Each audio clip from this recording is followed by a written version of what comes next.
We recently had a concrete bench delivered to our house, and it came in 3 really heavy pieces loaded up on a pallet. So it's been a while since I've done anything with a pallet, and I thought I would save this one and see if I could get any usable wood off of it. The first thing I wanted to do was examine it and just see what kind of state it's in. Pallets can kind of go all over the place. Sometimes they're in really good condition. Sometimes they have oak or other types of wood. This one has seen better days. It's split in a lot of different places, and a lot of the boards are broken, and it's made out of pine. It looks like the top slats aren't too bad, and I should be able to get some usable lumber from that. The underside is just garbage. There's a lot of different ways to disassemble a pallet. One way is to carefully pry all of the boards off where they're joined, but in my experience, usually the ends of those boards where they're nailed down are split and mangled, and if you pry them off, they usually just split worse anyway. So usually what I like to do is take a jigsaw and just kind of saw them off right where they join those rails. You can also use a reciprocating saw or even a circular saw to do this. It'd probably be faster, but I just like using a jigsaw because it's so portable and lightweight and easy to maneuver. On this pallet, the centers of these slats where they're nailed down look like they might not be too bad, so I decided to cut off the 2 ends of each piece first.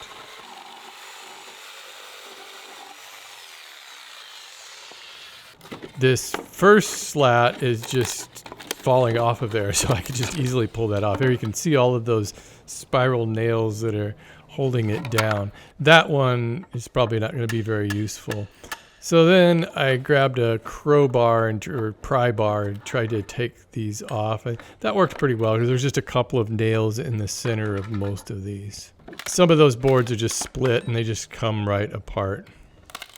As I was taking this apart, I wasn't really sure what I was going to do with all these boards, which is why I was trying to pry them off. In retrospect, I probably should just cut these off in the center with the jigsaw, just like I did the ends.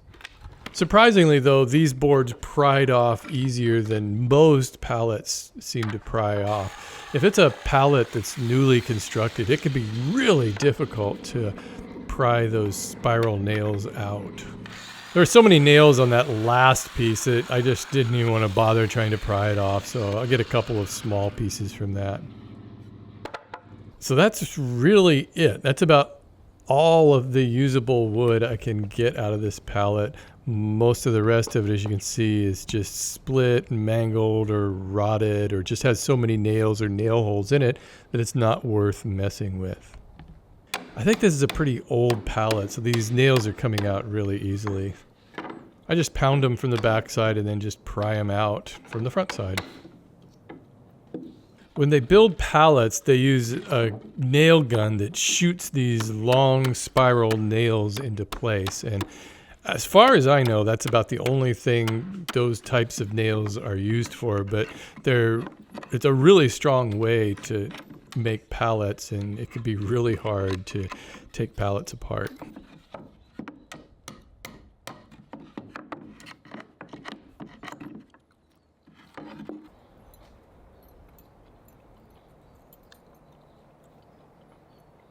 One thing to take note of on pallets is that you can get some that are chemically treated, maybe for automotive parts or something. Look on the side of the pallet and it'll have an indication there whether it's chemically treated or heat treated. This one was heat treated. It has an HT on it, meaning that it's safe to use and to handle. And of course I can't just leave the rest of this pallet sitting there, so I had to break it all apart into small pieces that I can throw away. It's interesting looking at this pallet because it was actually mended at one point. You can see where they've put in an additional block there for the forklift to fit under and give it a little extra support because some of those pieces had just broken. Where I live, at least, you can't put lumber in with the green yard waste. It has to go into the black trash can, which is for the general landfill. And if you have any pressure treated lumber, You can't put it in any of the canisters. That needs to be taken away by special hazardous materials truck or something. And if you're taking anything up to the landfill, they also will look through your truck and make sure that you don't have any pressure treated lumber.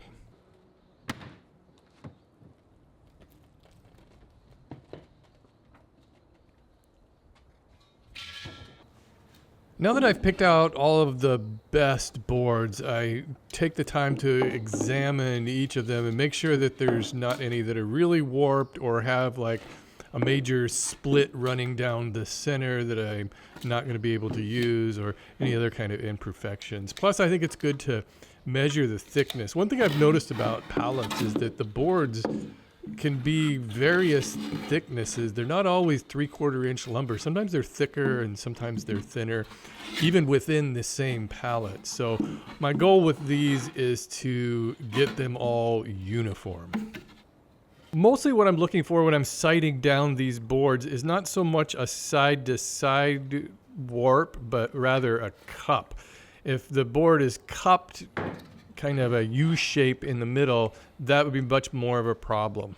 I think the first order of business is to cut these down to shorter lengths, removing those nail holes in the center of each board. So I'll just use my table saw for this whole milling process. The advantage of this type of milling is that I don't need a joiner or a planer. And with my miter gauge in place, I can cut these down. I'm not going to measure the actual lengths of these. I just want to cut out those nail holes. Usually when I make pallet projects, it's been a long time, but I try to embrace the rustic nature of the pallet wood. And usually if I'll have more pieces than just these few, I can have longer pieces, and then I can make an entire piece of furniture or whatever, kind of embracing those nail holes and splits in the wood, you know, kind of shoring them up a little bit, but really featuring those. In this case, since I don't have a lot of these pallet boards, my goal is to strip it down to clean pieces of pine to make new boards that I can use for a variety of projects. And yeah, even with the price of lumber being pretty high right now, it would still be cheaper to buy lumber than to just go through all of this to make lumber. But I think it's worth showing the process of milling boards without a jointer or a planer, and to get some useful pieces of lumber out of it. And if these had been oak boards, then it might actually have been financially worth it.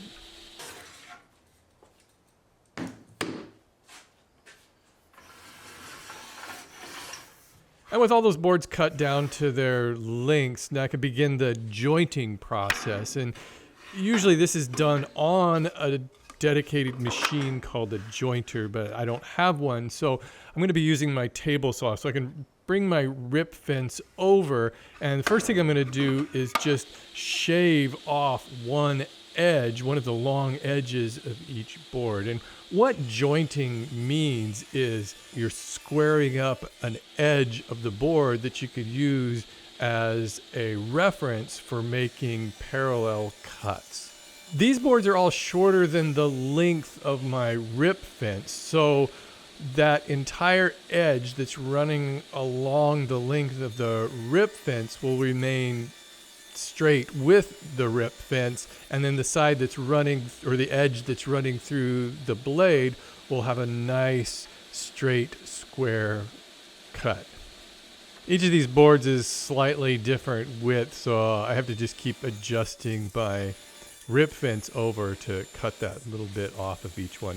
And here I ran right into my push block, the micro jig gripper, because I forgot to reset it, and so it cut right into it, which is fine. That's what they're designed to do. I'd rather have it cutting into that than my fingers. So I just moved it over a little bit, so now I can cut through that board. And with one edge of each of these boards jointed, you can see how there's no gap between it and the rip fence. They're perfectly square in reference to the face of the board.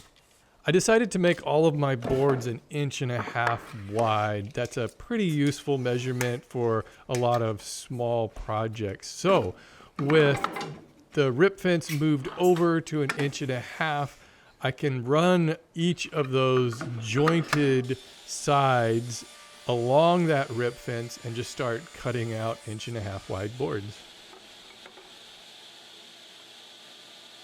Since I did that initial jointing of each piece, each edge is parallel with the opposite edge.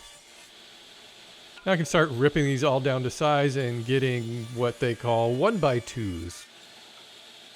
You can see that some of these boards are a little bit cupped, and that's another reason why I like to cut these down to smaller widths. When they're at 1.5 inches, that cup becomes almost irrelevant, especially for small projects.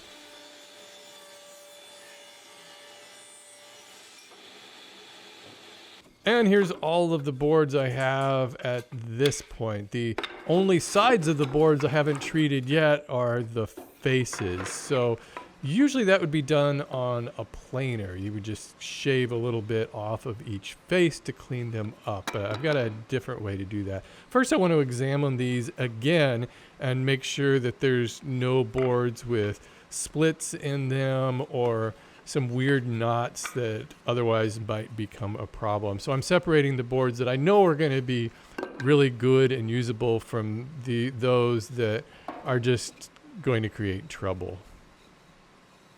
You can see how discolored and rough the faces are. So I want to clean that up, and usually you would use a planer or you could sand these down to bare wood, but I don't have a planer and I really don't like this much sanding that would be required to get these all down to bare wood. That would take a lot of time and it would create a lot of sawdust or sanding dust that I just don't want.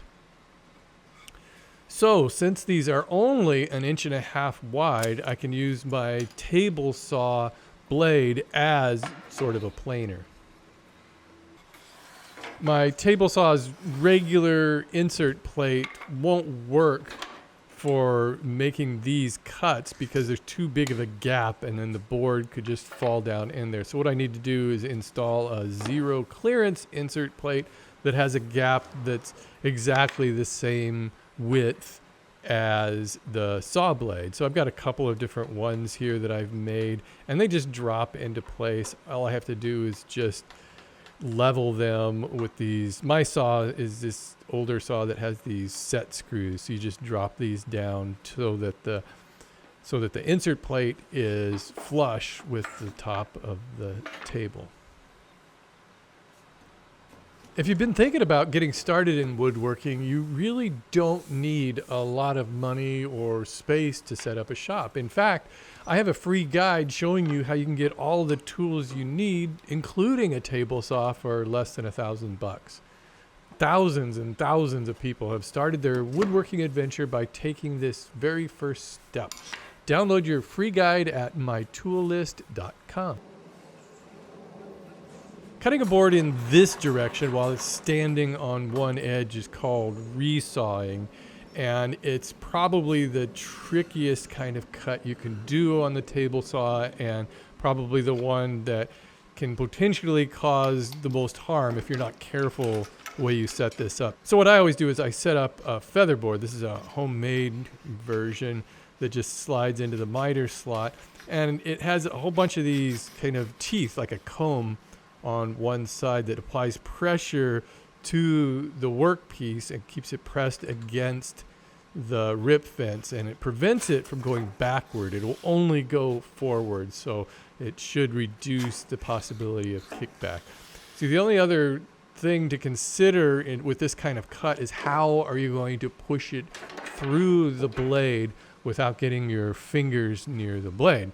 So I could use my gripper, but it's not really suited to this, and it's just going to mangle the bottom of that gripper because the saw blade is so high, it's going to go all the way through this wood. I could use a push stick, but I don't feel like I have a lot of control with that. Some people are really good using just a couple of push sticks. So what I'm going to use is a combination of a push stick and my homemade push block.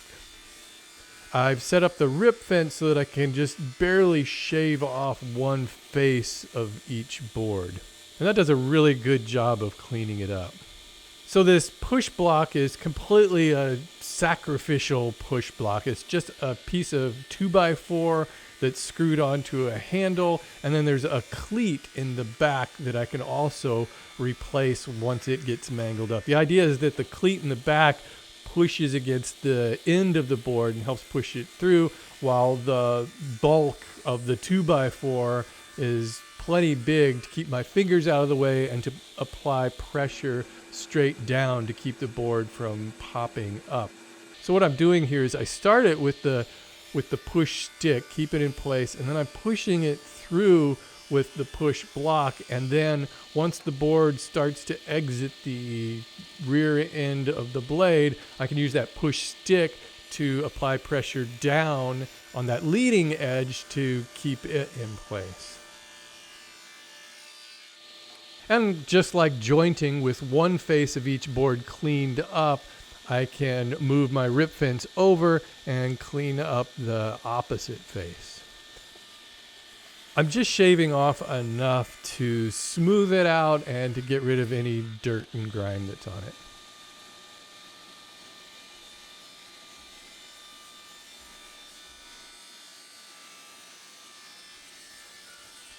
And there's my stack of really nice looking 1x2s, but again, since these thick boards aren't going to be useful for really small boxes, I want to resaw these in half. This time I just want to get that saw blade to slice these right down the middle. So what I do here is I just kind of eyeball it, wherever it looks like the center of the board is, and then I can just lock my rip fence into place, and then I'll just run a quick test to see if it really is centered. And the way I do this, I'm just going to use like the crappiest looking board here. You see that one's got that knot right there that I probably won't be using for something else, at least that part of the board. So what I'm going to do is I'll just slowly run a little bit of this board until the blade breaches through that top edge, and then I'll just stop and I'll turn off the saw blade, and then I can flip the board around and test it the other way, and ideally it should fit right into that slot and make the same cut. If it doesn't, then I know that I'm not exactly centered. So again, this is just a test cut here. I'm not pushing it all the way through the entire length of the board. And you can tell that it's just a hair off, but you know, that's close enough for me. And now I can just start resawing all of these boards using the same process as before. I'll use my push block in combination with the push stick. Remember, the idea here is to apply downward pressure and pressure against the rip fence. So that's what the push block is doing, and then the push stick grabs the board as it exits the rear of the blade.